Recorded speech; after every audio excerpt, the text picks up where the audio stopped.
Foster, tem uma pergunta para você. Pode perguntar. Se você tivesse tido uma plataforma de português como a do Cambly, a sua vida teria sido mais fácil? Muito mais fácil. Eu ainda tenho sonhos sobre isso. Uma plataforma... Não, como que é? Uma plataforma. Viu? Gente, eu estou precisando de uma plataforma com fluentes de português a qualquer hora, 24 horas do dia, da minha casa, com flexibilidade. Isso não existe. Mas em inglês... Não existe. Existe. Existe, por isso que a gente está aqui todos os dias no ouvidinho de vocês, falando para vocês fazerem uma aula teste e completamente se apaixonarem pela plataforma do Cambly, que vale muito a pena. Como o Foster já falou, tem professores 24 horas por dia, de todos os lugares do mundo, e todos eles são nativos da língua inglesa. Então, para você fazer essa aula, né, de graça, vá lá no vai lá no cambly.com ou no aplicativo do Cambly no seu celular e coloque em minutos grátis o nosso código, que é Inglês no Cru Podcast. Yeah, do it. Seriously, no reason not to do it. Talk to native speakers on Cambly, and let's get on with the show.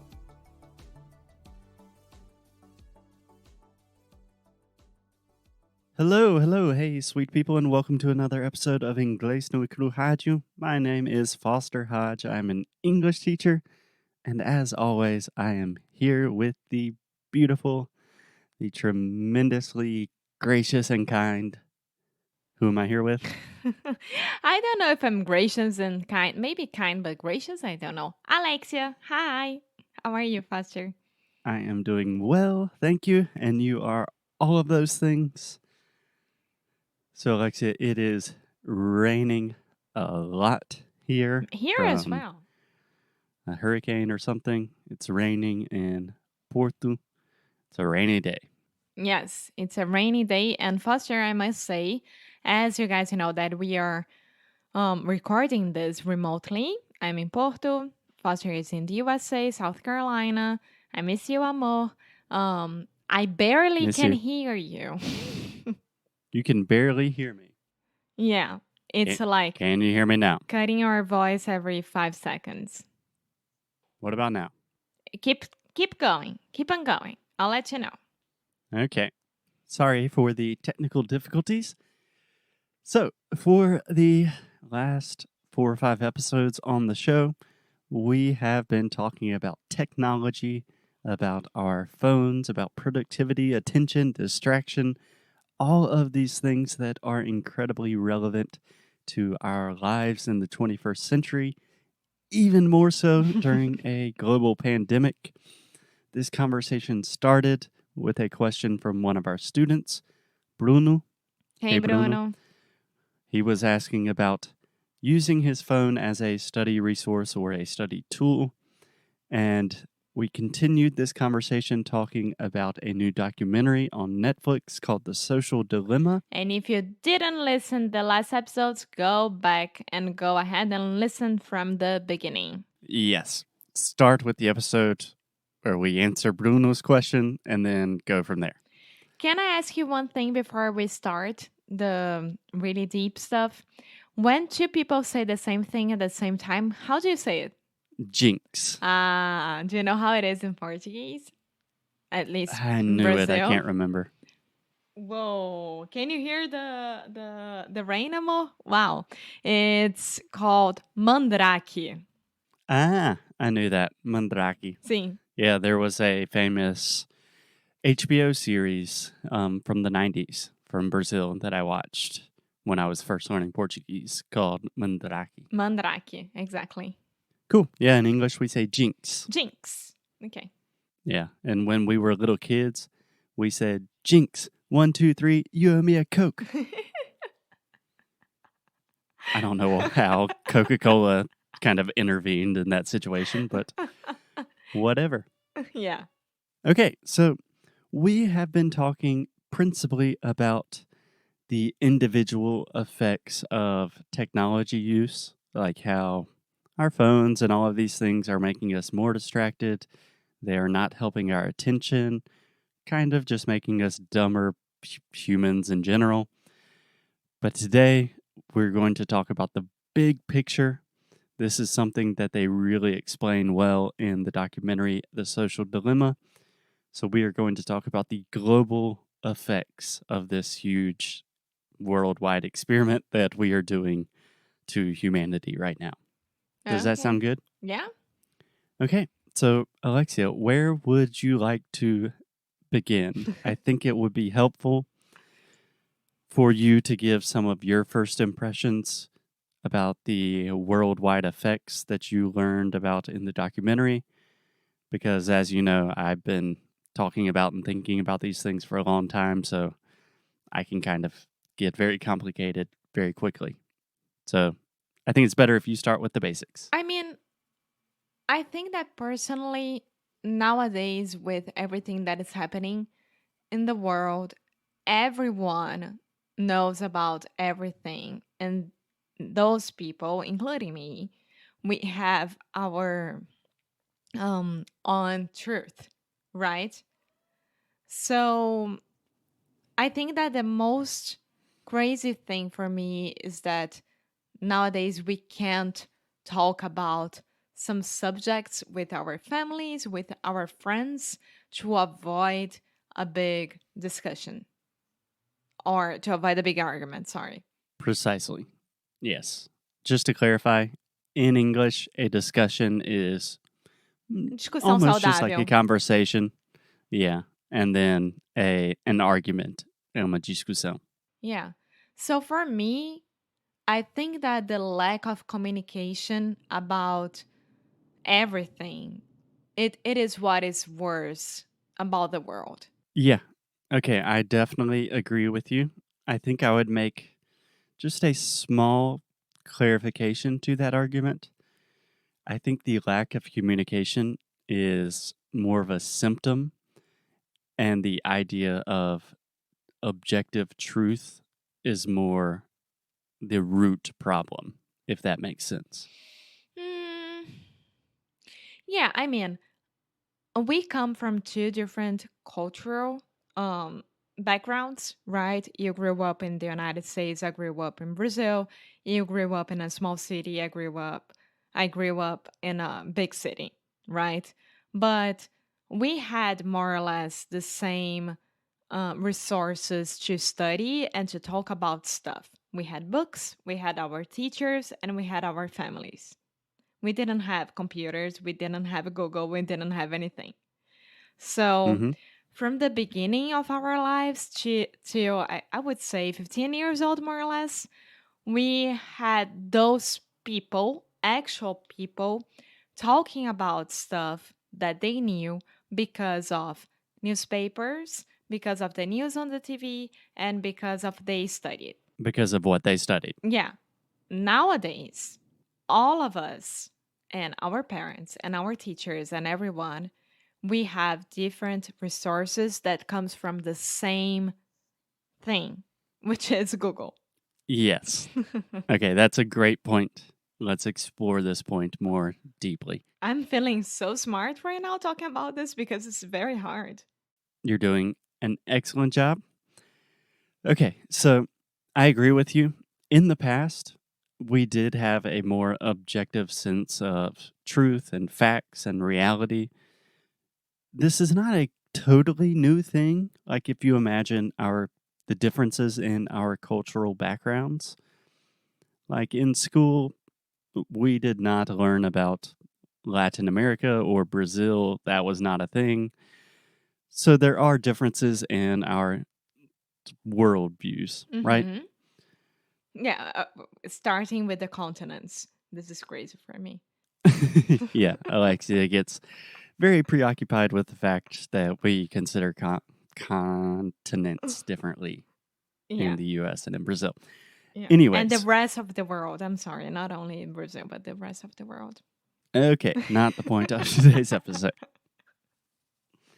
So these things have always existed, but imagine putting them on steroids and then just immediately communicating it to the entire world. It makes it very, very crazy. And Alexia, you said something incredibly important. that nowadays we all have our own specific resources, our own places where we receive information. Hey, buddy. And we are all receiving different information, but for the most part, we are receiving this information from the same sources, which is to say, Google, Facebook, all social media, different news outlets. And the big issue here is algorithms and artificial intelligence. Yeah.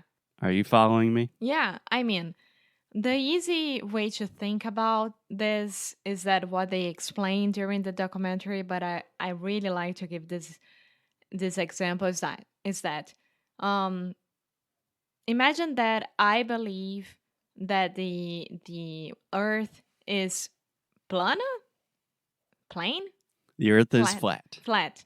flat. Imagine that the earth is flat, and I, of course, um typed this on Google and made my researches about it, found some groups that also have people who believe that. Tarara, tarara. Okay. And you, Foster, you don't believe that. You believe that the earth is round, of course. And that is correct, yes. Yeah.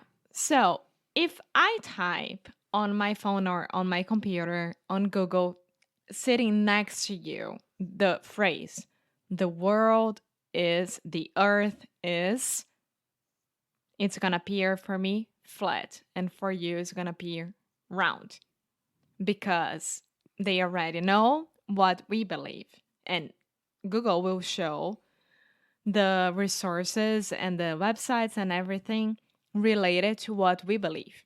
Exactly. They even give this example in The Social Dilemma, the documentary. They talk about a famous basketball player from the United States, That was Kyrie crazy. Irving. Yeah, Kyrie Irving, he's one of the best basketball players alive today. He is a beautiful basketball player. And maybe 3 or 4 years ago, he was very, very determined about the fact that the earth is flat. He believes the earth is flat. And even a lot of other basketball players were like, yeah, I guess it is. Kyrie said it is. And then a few months after that, he and like all of his media team had to say, no, the earth is not flat. Like, he had to say, I was tricked. I got on YouTube and I started seeing all these things. And sorry.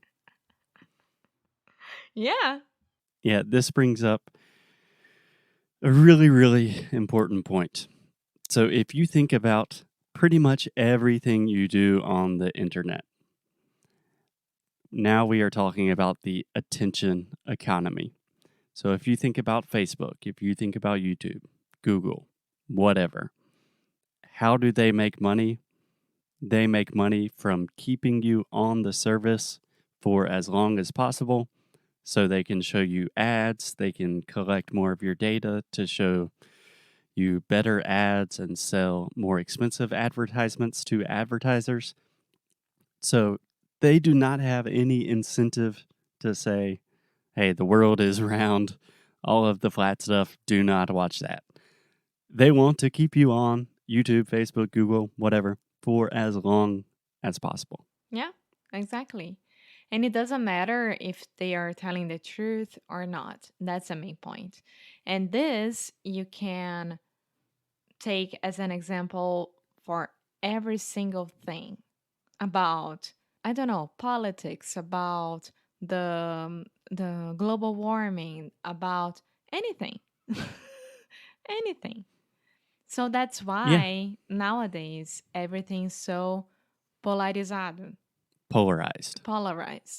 And when you talk to someone that disagrees with you, they will say like, "Oh, I read this article on Google because it says this and that," and they will give you good arguments about that because this stuff exists and Google is showing this to this person. And Exactly. yeah, and I mean, they are creating mini cults about everything. You say mini cults? Uh-huh. Yeah, yeah, essentially. Yeah, in English, we call these echo chambers, where you kind of fall in these places on the internet and everyone's telling you things you already believe and you're just hearing the same information again and again. Yeah. Yeah. So I think most people, when we talk about the attention economy and like people receiving different information, I think a lot of people immediately think about fake news, like the most extreme case. Like, oh, my crazy uncle is reading fake news on Facebook and now he's crazy. Yeah. But I think, I mean, that exists. Fake news is a real and big problem.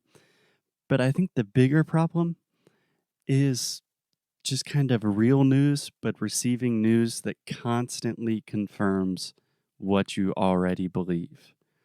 So, for example, if I am on Facebook and I am reading news about immigration, I do a lot of research on the internet about immigration because it's something I care about. It's something that personally I want to live in different countries. The internet knows very well that I am very pro immigration. So when I read about immigration, almost everything is talking about, hey, Donald Trump did this bad thing to immigrants, or hey, these are the good reasons why immigration is good.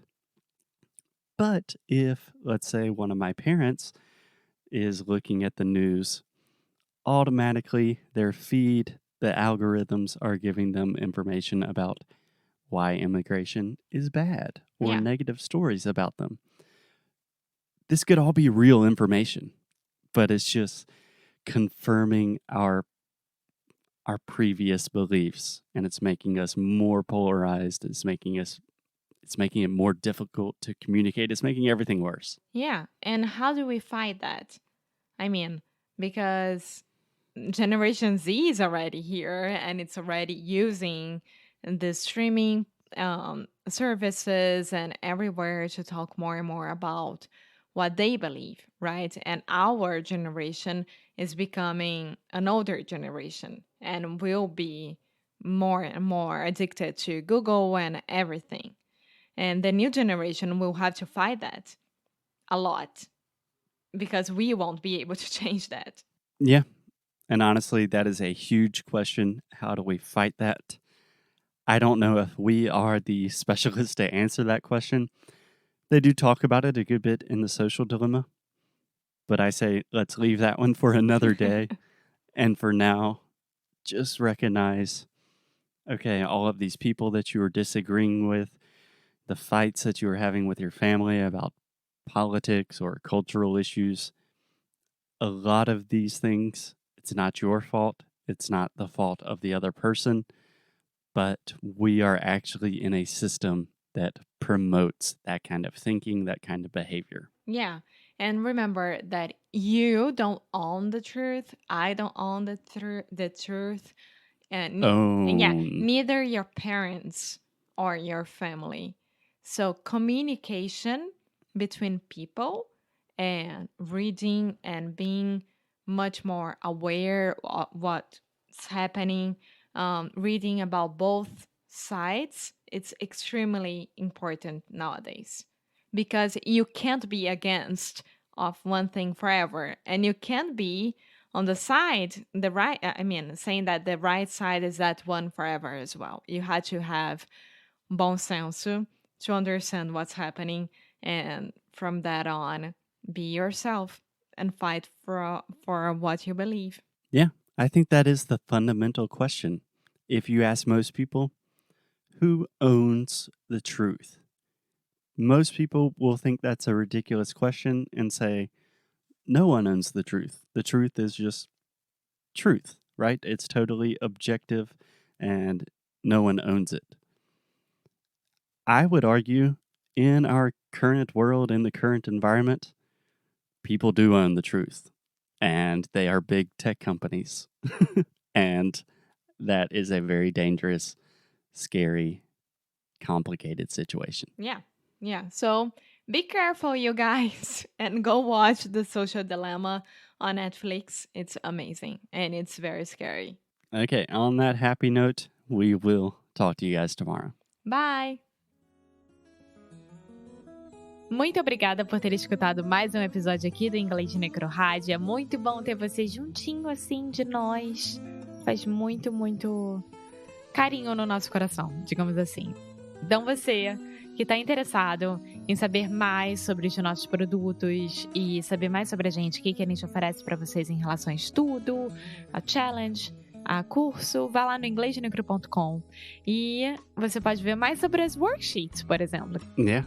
If you want to really improve your English, if you want to learn more about the ways you can do that and just connect with us on a deeper level, go to inglesnocru.com. And as always, keep up the good fight. And lose well. See you guys tomorrow. Bye.